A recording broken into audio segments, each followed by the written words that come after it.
Education is what's important. Training, preparation for the expected. Education, preparation for the unexpected. Good morning, Team Krulak community, and on behalf of the Marine Corps University Foundation, and the Krulak Center for Innovation and Future Warfare, welcome back to the Brewcast, our series designed to connect the worlds of the warfighter and PME with the best in innovative and creative thought. I'm your host, Major Ian Brown, Operations Officer at the Krulak Center. Before we begin, please remember that all opinions expressed here are those of the individual and do not necessarily reflect the views of the Krulak Center, Marine Corps University, the United States Marine Corps, or any other agency of the U.S. government. So, continuing our theme of wargaming and education, today we're pleased to welcome back Team Krulak non-resident fellow Dr. James Pigeon Fielder. Dr. Fielder joined Colorado State as an instructor after retiring from the U.S. Air Force as a lieutenant colonel and associate professor of political science at the U.S. Air Force Academy. He's also serving as one of our non-resident fellows, and this is his second year in the program. He develops organizational wargames under the name Liminal Operations and is a role-playing game content creator for Evil Beagle Games. Pigeon researches interpersonal trust and emergent political processes through cyber-based interaction and through tabletop and live-action gaming as natural experiments, with recent projects including an ethnographic study of live-action role-players published in The Politics of Horror, and a manuscript under review on player coordination in EVE Online. Pigeon has over 2 decades of experience designing, executing, and assessing training exercises and wargames, from small group tabletop discussions to multi-day exercises featuring over 5,000 participants, and is co-editor of the forthcoming book, Games Without Frontiers, Simulations in the Political Science Classroom with Mark Harvey and Ryan Gibb.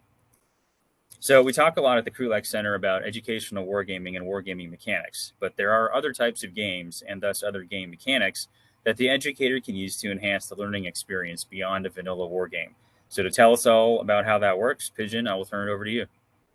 Outstanding. Hello, everybody, and I'm very happy to be here. And I want to admit right up front, even writing my own role title, thinking about bringing core mechanics out of other game types, I wasn't even happy with the word genre. Like, you could think genre, style, milieu.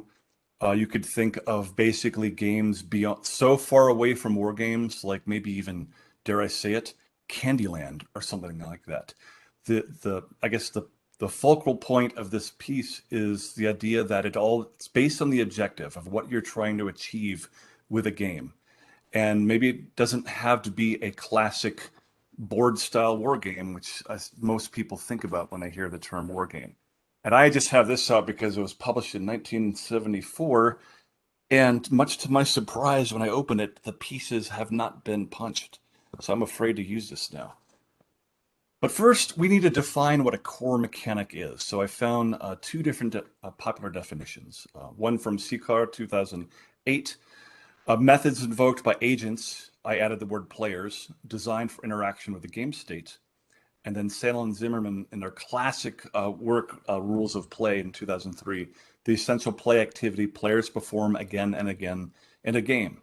So let's say I have that dice picture down there in the lower left corner. What does that make you think of? Potentially a role-playing game, polyhedral dice, Dungeons and Dragons, or Pathfinder. So thinking, what's the core mechanic of Dungeons and Dragons? Talking out loud, I would say achieving a combat or narrative objective using a weighted dice as chance. That's how I define it. And then you also have the classic board war game at the top right, I believe at Marine Corps University, where you could say, what's the core mechanic, assuming that is without zooming in, that is a classic board war game style. You would say, move abstract pieces representing units to contact to test their capabilities against other units using abstract verisimilitude-like capabilities, and I'll get to verisimilitude shortly. Basically, it comes down to this. What do players do over and over and again when they play the game? What pieces do they use constantly? What movements do they always perform? Maybe, what is it? Poker, like doing a draw. Monopoly, which is a terrible game because the only strategy is to consistently roll a 7, but is movement and purchase and that sort of thing. So as you'll see throughout this course, or this talk, I'll show how you can easily look at another game style pick out what its core mechanic is, and then tie it to the objective that you're trying to achieve for your own game. And oh, Dr. Reddy, his talk last week, I watched it and I said, how's the quote go?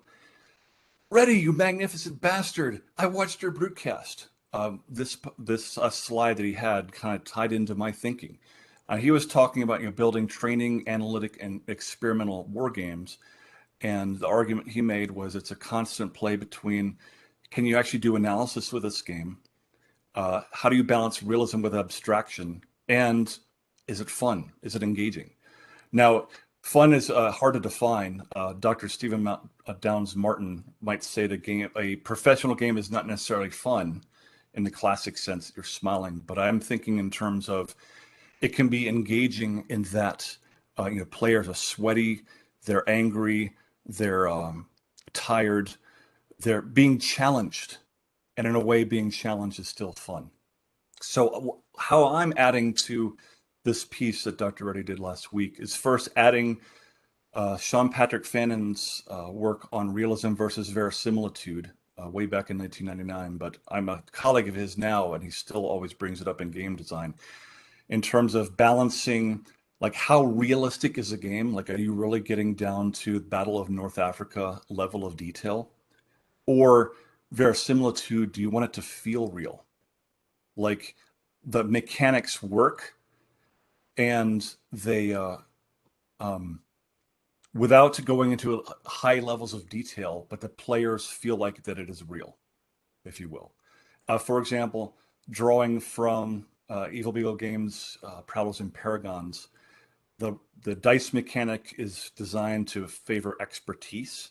So if someone is, say, playing a Marine Corps Raider, and their player has been created to basically have the look and feel and capability of a Raider, that's verisimilitude, and that the dice should actually represent the Raider's capabilities.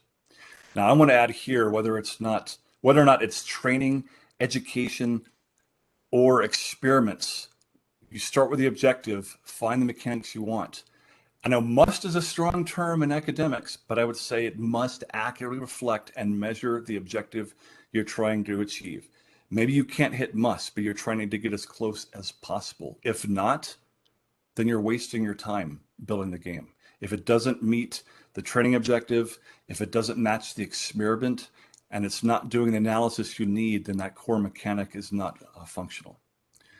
So I always put the objective first. This is my 10-step game design checklist that I've developed over time, also with the work of Jim Dunnigan, Peter Perla, Ed McGrady, Matt Caffrey, and whatnot. I've narrowed it down to these points. Every time I design a game, be it for a classroom, be it for a military unit, be it for a corporation, I follow these steps. It always starts with the objective. I sit down and think about, what do I need to do for class? What am I trying to measure? Why am I running a game in class? Is it necessary? Are the students going to learn from it? If I sit down with a company and they say we want to do a game, if they can't summarize what they're trying to measure and why they want to run a game, then there's no point. And then they're just wasting all the employees' times by doing so. In addition, I love Jim Dunnigan's quote, the great wargame designer who hasn't revised his 2000 book, Wargaming, and I wish he would put out a third edition, but maybe someone call him for me and say the Pigeon sent that wants it. He says, keep it simple and plagiarize. So when it comes, I guess you could say the whole point of this talk is, instead of trying to build a game from the ground up, if you know what your objective is, if you're solid and you know what the objective is, go find games that already exist that have mechanics that you think might work to measure your game. To wit, for my classroom game in Political Science 347, comparative authoritarianism, this is 2 years. I knew I wanted to do an end of course game, if you will, to test students' knowledge. And my objective was measure student knowledge of authoritarian regime types. I'm like, this is 40 students, so I need to find a game that doesn't bore players because there's so many teams, that accurately measures government systems, that actually test like a difference between a hybrid regime or a faulty democracy or all these other different types of authoritarian regimes you can get. So I just, as you can see over here on the left, it looks like a lot of work. I spent a lot of time tearing through games off my shelf thinking these games may have mechanics that I will find useful measuring this objective, again, without reinventing the wheel. Keep it simple and plagiarize. Moreover, a resource I have as a political scientist, and I could hug these guys at Kansas State University. They have an entire repository of political science games, like hundreds of them. So I can go there as well and then see if somebody's already done some sort of regime type game that I can harvest ideas from. I'll put it this way, it was a lot of work to build, but certainly a lot easier than trying to build it from the ground up. So with that, let me provide some more direct examples. I've given a series of classes on cyber wargaming, probably 2 or 3 in the last year. And the task I had in these talks was, how would I design a cyber wargame? And typically when I see individuals talking about cyber games, they're thinking about the technology. Like, how do we get this one black box to fight this other black box? And I would say, what if it's the people? What if the objective is not the technology fighting the technology, but you're targeting the human? So my objective was to build a cyber game that tests human response factors in cyber conflict. And hopefully people here recognize Jeff and Tina there in the picture. And so leveraging off, like, how do you influence people? How do you break their trust? Looking at examples from Twitter, looking at examples from Facebook on how you can really manipulate someone psychologically if you use the right tools. So what I did with that then was to look at my library and harvest mechanics from that library, trying to think of, let's see what ideas we're thinking of. Betrayal, undermining someone psychologically and getting psychological ascendancy over them, making them doubt their capabilities, playing on bluffing. And with those initial ideas, I found first these mechanics that I was thinking might be useful on the left, and then going to games on the right that I figured might have rules and mechanics that would help me build a game. Now, you might look at this and go, wait a minute. What does a distant plane, in a way, a great GMT game that's somewhat like a classic board war game, what does that have to do with cyber warfare? There's nothing cyber in it. Hold that thought. We'll get to that. Or any of these games. Why would I go to Magic the Gathering? Like, how does that help me with a professional, real-world problem? Again, verisimilitude and mechanic. What mechanic does it use? So now we can go back over to the left-hand column. I'm thinking if I was targeting someone with a cyber weapon, it might be asymmetric. Therefore, I might pick a mechanic that gives one side very high military kinetic power and another side very low kinetic power, but lots of information operations capability. Players will have the ability to bluff another player to make, how would I, and I'll put it this way, defining cyber deterrence. It's not what we can do, but what the opponent thinks we can do. So in a way, it's a form of bluffing. You have teams that are not working for the same objectives that would come from root. Paladins and Paragons uses dice pools. Again, so the more dice you have, the greater it weights in favor of an expert versus a amateur, and so on and so on. Also, another one of my favorites. Actually, I'll just go to the next slide and talk through a few of these games here. Oh, no, some of these are not, 2 of these are not mechanics itself, but I also thought in terms of, I added matrix and seminars thinking that these aren't mechanics, if you will, but methods of delivery. Thinking in terms of this type of game might be useful for a large group versus if I only had, 10 players or something like that. So what do we have here? Favorite example, Red Dragon Inn. They have an interrupt mechanic, where as you're playing, a player might have a card that can break your move. And it got me thinking cyber capability, information operations. An opponent might have a card that can interrupt the process, like affect public opinion, while the other team is trying to come up with again, black box solutions versus a psychological solution. Let's see what else we have here. The resistance, a traitor function, where somebody inside the game might be working against all the other players. Oh, and also same with betrayal at House on the Hill. And that might replicate somebody who has broken into our security system or a company's security system and is manipulating information. Last example, I want to clear this up. Even though I write for Evil Beagle Games, from an ethical standpoint, I did not start working for them until after I'd already been using this game in my classroom. And even if this talk sells millions of copies of the game, I'm not on the PMP writing team, and I will not see a dime from it. So I assure you, I would not put this up here just to show the company, but just standing by the product, and I found it useful. All right, let me go on to another example. Deterrence gaming. This is something myself and Dr. Damon Coletta at the U.S. Air Force Academy have been bouncing around for a while, culminating in a paper that we're going to be presenting at ISA ISSS in Bloomington, Indiana in November. And I might be publishing it, presenting again at Midwest Political Science Association, and we're looking to publish it within a year.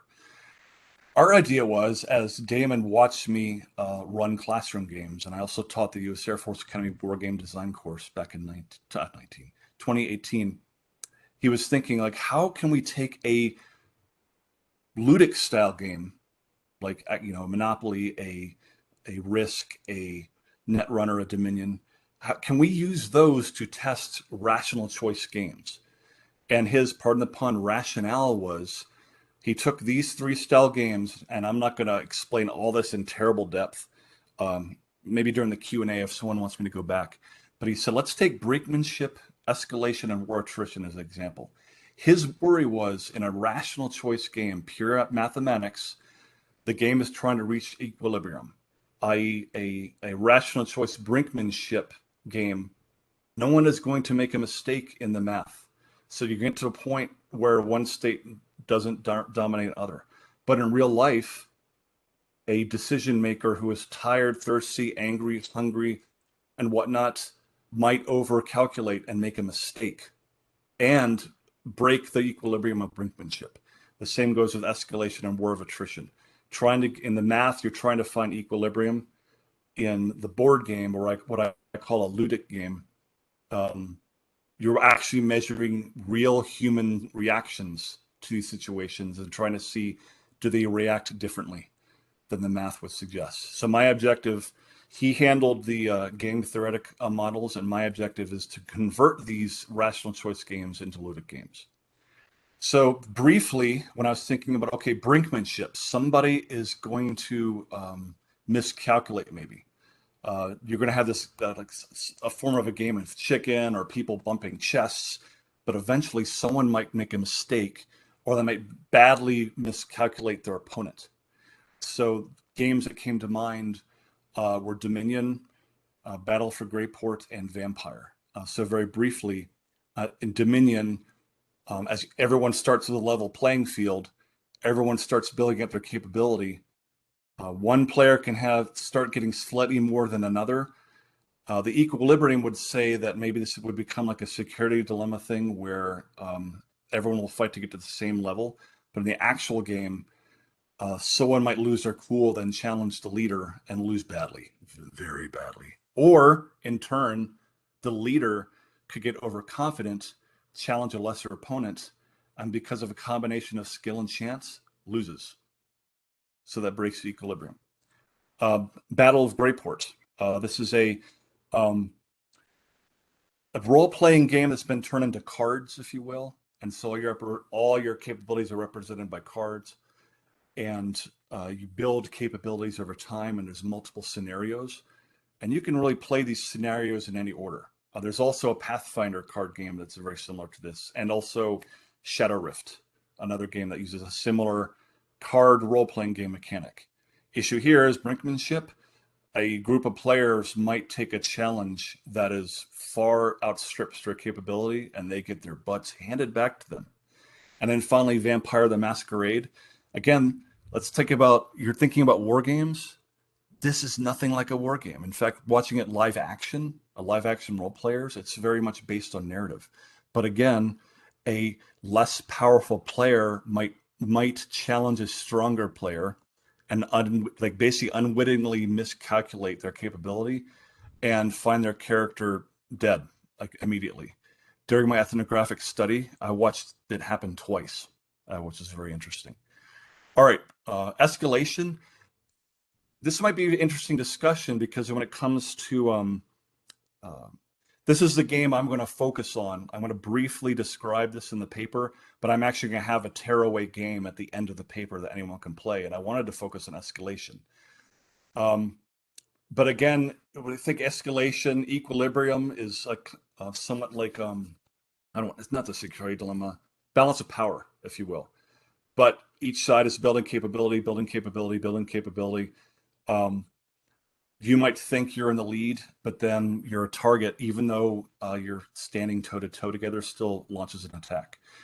So that got me thinking of Persian incursion, which my predecessor teaching the wargame design course, Mike Ludes Martindale, loves, in that it basically simultaneously measures strategic decision-making and operational decision-making on the same board. Jim Dunnigan and Peter Perla would argue that you should avoid mixing and matching the levels of war in the same game. But if you do, you need to bake it in during the design, and this team did it very well. In that you might think you're winning at the strategic level, but operationally, Iran or Israel launches an attack that undermines everything you're working on. The picture on the right is from the Wargame design course. Again, the objective, U.S. Strategic Command asked these cadets to build them a nuclear negotiation game with Iran. And they use Persian incursion as one of their models. And again, even though this one is more strongly based on negotiation than kinetic operations, negotiations can end up going very badly depending on what cards the players use. And finally, war of attrition, where you're slowly chipping away at your opponent. And equilibrium would say no one's going to win. The ludic game might show that given enough time, one player can overpower another player if they gather enough resources. From which I use the King's Dilemma, where the king is basically trying to build capability against multiple challenges, and any one of those challenges can overwhelm him. Lords of Waterdeep. This is where over time, you start at a level playing field, but over time, one player can make just the right moves in an order that they completely overwhelm and dominate all the other players. And I picked not Risk, but Risk Legacy specifically. Now, some, classic board war gamers are rolling in their graves now, even if they're not dead, because Risk is like not even Axis and Allies level, entry level to a board wargaming. But it's easy to modify. For one reason, that's one reason I really like the game. And the legacy version shows that how decisions you make early in the game as you play different scenarios can slowly bring you back and back and back while another player steadily dominates you. Or once a player can gain skills or powers very quickly early in the game and then rapidly dominate other opponents as other scenarios are played out, again, in this legacy style system. So it sounds like you might have to play a lot of games to harvest all of these mechanics. And I'm going to say, yes, yes, you do. Then my next slide is a list of more references, but I would say every game designer, professional, entertainment, you name it, needs these 3 books at minimum on their bookshelf. Rules of Play by Salem and Zimmern. I want to mispronounce her last name, but if you look up Katie Salem now, she's remarried, so her last name is Sinkboss, I believe. So her name might show up differently. Let's see, Principles of Game Design right here. Wave it around like an old country preacher. And this just came out, what, a year or two ago? And Jeff Engelstein is one of my heroes. Like, he even has a podcast on game mechanics. He has other books on game mechanics. But basically, if you want a mechanic, it's probably in this book. In addition, I'm going to throw out some love to a local game store, Griffin Games and Comics, where I spend almost every Saturday there working, and while my son plays Dungeons and Dragons. They have an entire section of games. It's up to 3 shelves now, not just one, where you could borrow it in the store for free, or you could rent the game for $3. Oh, no, I forget. $3 for like 48 hours. Take it home, decide if you like it. I love going to the shelf, taking a game and just deconstructing it, taking it apart, setting it up, and figuring out how it works. And hence the air quoting deconstruction is take time to not just play games and have fun, but just sit with them and understand why they work, how they tick. When I taught the game design course, we had at least 3 lessons dedicated to just me bringing in a bunch of games, and the cadets would take them apart, figure out, well, this one might be useful for measuring an objective, but this one we can't imagine, given the objectives that people have offered, that it would provide any utility for meeting the objective of the client, if you will. And I apologize that these are probably the most fuzzy pictures you've ever seen in a briefing, but I could not find better ones. With that, here's a longer list of references. And if you email me, I have my email in a second at CSU, I have a living document where I have my checklist in a lot more detail, a list of recommended games, a list of recommended software packages, and a reference list that is much, much bigger than this. That includes like theology, anthropology, you name it. Basically anything that looks at games and how they influence human development and whatnot. So, hey, I wanted to do 30 minutes. I came in just under. And if you've never seen Battle for North Africa, I would sell my soul in a jar to actually get a copy of it. Legend is that the fellow who designed it has never finished playing it. Like it takes like 1,600 hours to play. It is a beast. So if anyone can find me a copy that's less than like mid 3 figures, let me know and I owe you a beer. Again, email me here. Actually, I need to repost. I updated it yesterday, so if you give me a couple hours, I will have a new one up. And with that, that is my presentation, and I wanted to have maximum time to do questions and answers with everybody. And I would like to end the slides, but I will leave them up for a second, just in case anyone in the comments wants to me to return to a specific slide for additional comment. All right, Dr. Fielder, thank you very much. And I'm still chewing over that 1,600-hour playtime and trying to do the math of whether my children have been along that live, if I could play that with them. But while my brain is crunching on that, to those in our audience, if you have a question, you go ahead and start throwing them in the chat, and I will call on you as they come in. And before that, so that 1,600-hour piece kind of links into a recurring challenge for whether you're taking a game out of a box or looking to incorporate other elements, and it's time.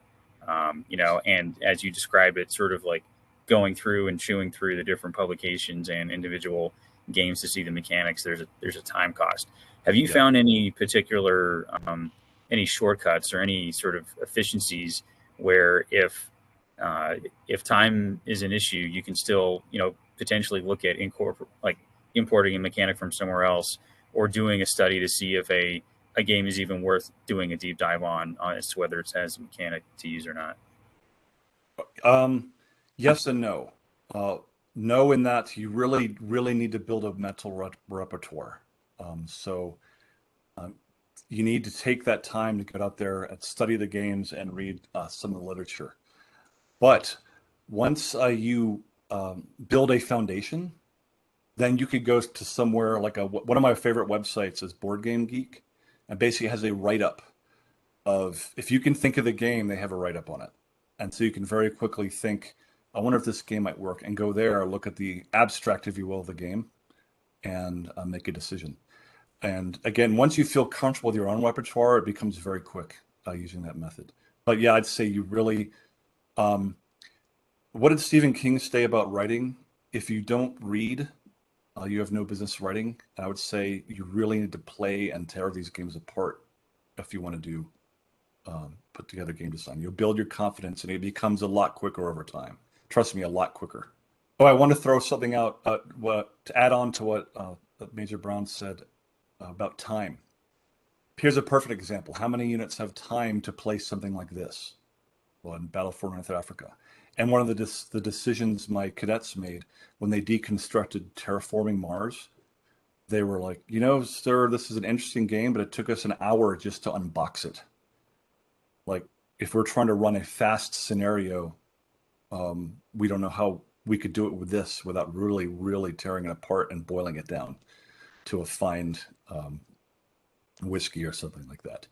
So part of it is also trying to find, you might find mechanics or games that are clearly don't fit your objective, but say, God, if I can find a nugget out of that, that would save me a little bit of time. That'd be great. All right, next question. Okay. Another thing is it's another sort of recurring theme that we've come across, and it's it's kind of like the why you bring in other mechanics from other places in the first place, right? Because it's not in the main thing you want to use, but the main thing you want to use is still useful.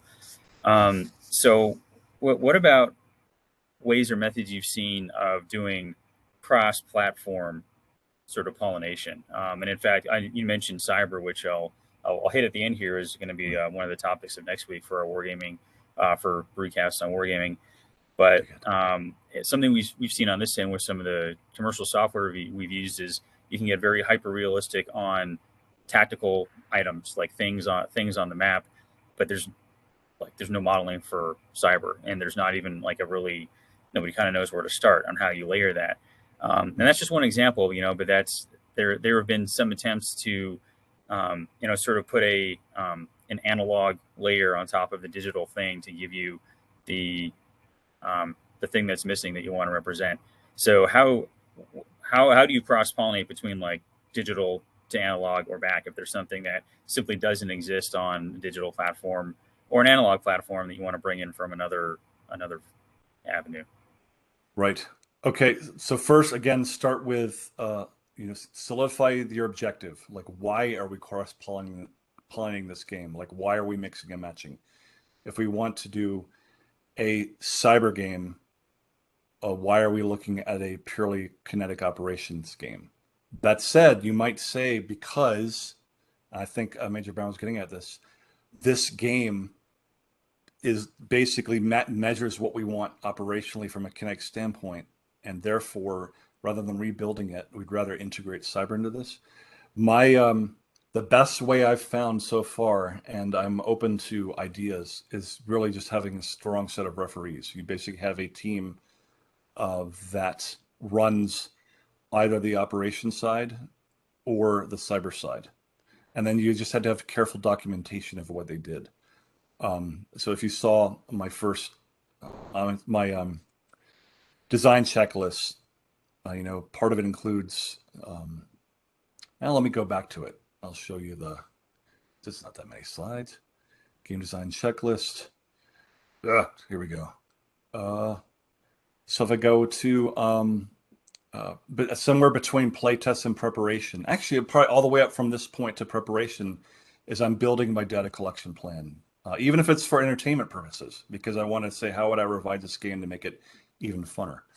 While you're building this kind of hybrid game between cyber and operations, or hybrid game between digital and analog, you build a data collection plan to help mitigate the disconnect between the two game boards, if you will. Did that make sense? Yeah, it did. And I know you've had I think I've seen your checklist before in kind of a larger form. If that might be something, if you want to resend it to me, I can make it available there. If you're game to have it publicly posted, I can make that available in the show notes here. Absolutely. I see Dr. Wilhelm has put in I think that's a link to getting you a copy of Campaign for North Africa. Let's see. I'm a little afraid to look at the price tag. $500. That's actually, I won't say the most I've spent on a game. That's not bad. Well, I think that's it then for the questions. I got nothing else in the chat for you. Dr. Fielder, again, thank you. Good to see you back on the Brewcast again. So there's for our audience. Good afternoon and good morning to everyone who's coming in from the west of the Eastern Time Zone. Thanks for joining us today. Next week, our wargaming theme will continue. We'll be talking to Team Krulak non-resident fellow Dr. Nina Collars and a co-author of hers, Ben Schechter, who a couple months back, they wrote an article about cyber operations in wargaming, which has been a very, sort of mentioned here, it's a timely topic, and it's also one of the most problematic in that it is either absent from a lot of games or it's been very difficult to represent due to its very nature and the fact that some information simply can't be presented in an unclassified environment. So they'll be here to talk about that article and about some ways of getting you some realistic cyber in your war games. So they'll be next Thursday, and we hope you can join us all then. Thank you. Education is what's important. Training, preparation for the expected. Education, preparation for the unexpected.